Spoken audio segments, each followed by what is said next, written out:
If you want my business, treat me with respect. You're tuning in for those in the cheap seats. I want to have a candid conversation about doing business with blacks.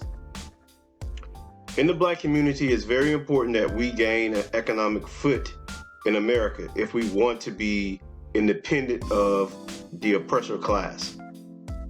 And I'm a staunch supporter of that ideology.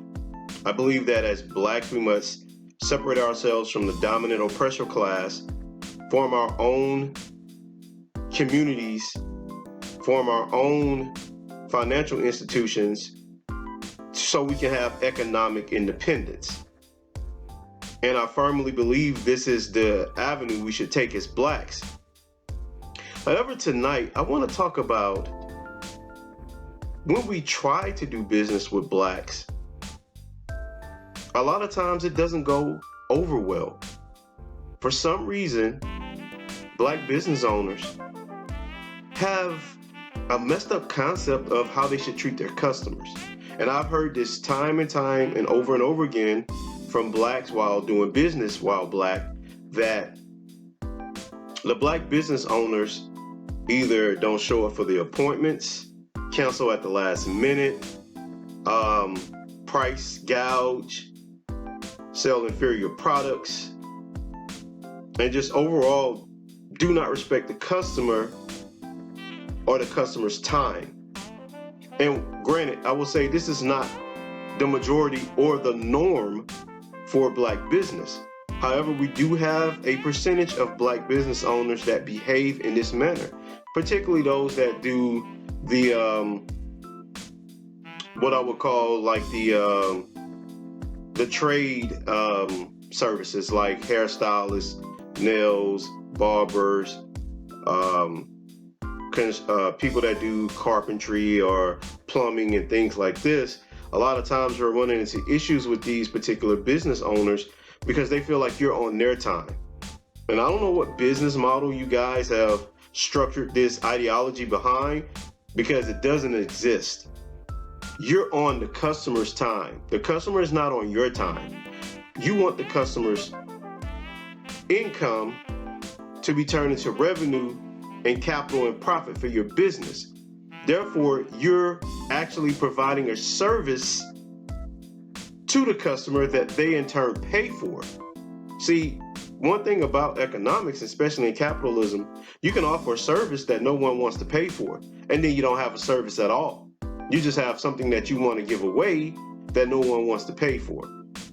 But if you actually have a functioning business, you have a service that people want to pay for, that you provide the service and they pay you. That's how the business transaction works. However, we have this dynamic in the black community where some people feel like I could call you last minute, reschedule, tell you a flat out lie, and not show up at all, and it's okay, and then 2 days later call you to set up another appointment. This is not how you do business, black people. This is not the way to function as a professional in a business.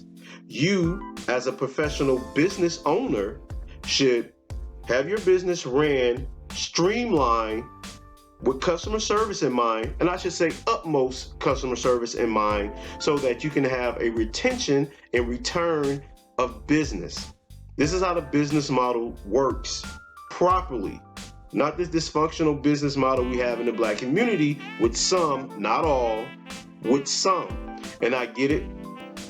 The black community is very dysfunctional, so everything we do is going to have a tinge of dysfunction. However, just because we are a dysfunctional community does not mean that we have to continue to accept this and continue to go down this road with dysfunction, especially when it comes to economics. Because if we don't get the economics together, we will perish. Please understand this, black people. We have to move forward. We have to have economics in place if we want to survive, and we have to continue to do business with one another, but we have to do respectful business with one another so we can survive. We want to flourish. We want to become a people of respect. So therefore, we have to have our own economic structures in place so we can be an economic force. I've said this a number of times on my journals. Economic force is the key to our freedom.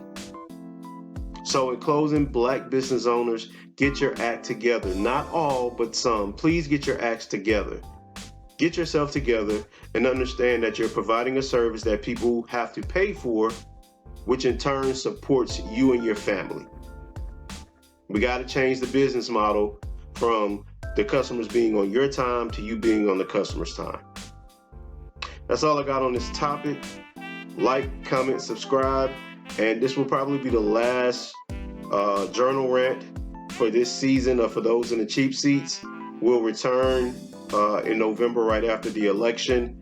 The show is going to be revamped to a certain degree. It's going to look better, it's going to sound better, and then the editing will be a whole lot better than it has been. So tune in for season 2 in November, and I'll catch y'all right after the election. Peace.